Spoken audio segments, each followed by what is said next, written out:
ശശിധരൻ ഇന്നത്തെ ചടങ്ങിന് നന്മ നേരുന്നതിന് വേണ്ടി എത്തിയിട്ടുള്ള ജനനേതാക്കന്മാരെ, സുഹൃത്തുക്കളെ, ഈ സായാഹ്നത്തിലൂടെ സന്നിഹിതരായിട്ടുള്ള നാട്ടുകാരെ, മാധ്യമങ്ങളിൽ എത്തിയിട്ടുള്ള സുഹൃത്തുക്കളെ, നിങ്ങൾക്ക് എല്ലാവർക്കും എൻ്റെ ഹൃദയം നിറഞ്ഞ അഭിവാദനങ്ങൾ. അങ്ങേയറ്റം സന്തോഷത്തോടുകൂടിയാണ് നന്മ ചാരിറ്റബിൾ ട്രസ്റ്റിന്റെ ആഭിമുഖ്യത്തിൽ ഇവിടെ ഇന്ന് തുടങ്ങുന്ന ഈ ഡയാലിസിസ് സെന്ററിന്റെ ഔപചാരികമായ ഉദ്ഘാടനം നിർവഹിക്കാൻ വേണ്ടി ഞാനിവിടെ നിൽക്കുന്നത്. ഏതാണ്ട് 10 വർഷം മുമ്പ് പരിശുദ്ധ റംസാൻ മാസത്തിൽ നന്മ എന്ന ഈ ഒരു ചാരിറ്റബിൾ ട്രസ്റ്റ് തുടങ്ങിയതിന്റെ കഥയൊക്കെ തന്നെ ശ്രീമാൻ ശശിധരൻ അദ്ദേഹത്തിന്റെ സ്വാഗത പ്രസംഗത്തിൽ വളരെ വിശദമായി തന്നെ സംസാരിച്ചു കഴിഞ്ഞിരിക്കുകയാണ്. ആ ട്രസ്റ്റ് ഈ ഹ്രസ്വമായ 10 വർഷത്തിനിടയിൽ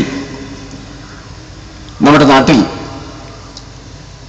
അവശന്മാരും ആർത്തന്മാരും ആലംബഹീനന്മാരുമായിട്ടുള്ള ആളുകളെ സഹായിക്കുന്നതിന് വേണ്ടി നടത്തിക്കൊണ്ടിരിക്കുന്ന സേവനത്തെ അദ്ദേഹം ഇവിടെ പ്രതിപാദിക്കുകയുണ്ടായി. തീർച്ചയായും നമ്മുടെ സമൂഹത്തിൽ നിന്ന് സ്നേഹവും നന്മയും ഒക്കെ തന്നെ വറ്റി വരണ്ടുകൊണ്ടിരിക്കുകയാണ് എന്ന് പറയുന്ന ഒരു സാഹചര്യത്തിലാണ് ഇത്തരമൊരു ചടങ്ങിവിടെ സംഘടിപ്പിച്ചുള്ളത്. മാനവികത എന്ന വികാരം നമുക്ക് കൈമോശം വന്നിരിക്കുന്നു എന്നാണ് എല്ലാവരും പറയുന്നത്. അങ്ങനെയുള്ള ഒരു സാഹചര്യത്തിലാണ് പ്രകാശത്തിന്റെ ഒരു ഗോപുരം എന്ന രൂപത്തിൽ ഇത്തരം സംരംഭങ്ങൾ നമ്മുടെ നാട്ടിൽ പ്രവർത്തിക്കുകയും ഈ നാട്ടിലെ ആരോരുമില്ലാത്ത ആളുകളെ സഹായിക്കാൻ വേണ്ടിയിട്ടുള്ള ഏറ്റവും ശ്രമകരമായ നീക്കവുമായിട്ട് അവർ മുന്നോട്ട് പോവുകയും ചെയ്യുന്നത്. എനിക്ക് വളരെ സന്തോഷമുണ്ട്. ഈ നന്മ എന്ന കൂട്ടായ്മയിൽ ഞാനും ഈ സന്ദർഭത്തിൽ പങ്കാളിയാകാൻ ആഗ്രഹിക്കുന്നു എന്ന് മാത്രമാണ് ആമുഖമായിട്ട് എനിക്ക് പറയാനുള്ളത്. ഇവിടെ ശ്രീമാൻ ശശിധരൻ ട്രസ്റ്റുകളെക്കുറിച്ചും ട്രസ്റ്റുകളുടെ പ്രവർത്തനത്തെക്കുറിച്ചും ഒക്കെ തന്നെ അദ്ദേഹത്തിന്റെ സ്വാഗത ഭാഷത്തിൽ പറയുകയുണ്ടായി. കേന്ദ്രത്തിലെ ആഭ്യന്തര മന്ത്രാലയത്തിൽ ചാരിറ്റബിൾ ട്രസ്റ്റുകളെക്കുറിച്ച് മനസ്സിലാക്കാനും അതുപോലെ തന്നെ പഠിക്കാനും ആ ട്രസ്റ്റുകളുടെ പ്രവർത്തനത്തെ വിലയിരുത്താനും ഒക്കെ തന്നെ കഴിയുന്ന തരത്തിൽ പ്രവർത്തിക്കുന്ന ഒരു മന്ത്രിയാണ് ഞാൻ.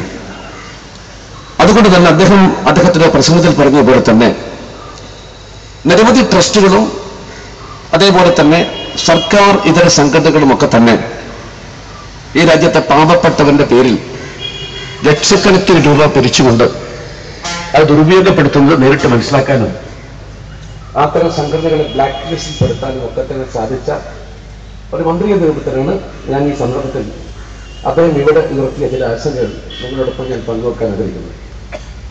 ഏതായാലും അതിൽ നിന്നൊക്കെ തന്നെ വിഭിന്നമായിക്കൊണ്ട് ഇവിടെ സമാഹരിക്കുന്ന ഓരോ കാശും ആ അവസാനത്തെ ചെല്ലിക്കാശും നമ്മുടെ സമൂഹത്തിന് വേണ്ടി ചെലവഴിക്കണം എന്ന എന്തെന്നില്ലാത്ത പ്രതിജ്ഞയോടുകൂടി പ്രവർത്തിക്കുന്ന ഈ സംഘടന മാതൃകാപരമായ പ്രവർത്തനമാണ് കാഴ്ചവെക്കുന്നത്. ഞാൻ ആ സന്തോഷത്തിൽ പങ്കുചേരുന്നു. ഞാൻ അവരെല്ലാം തന്നെ അഭിനന്ദിക്കാൻ ഈ സന്ദർഭം ഞാൻ ഉപയോഗിക്കാം.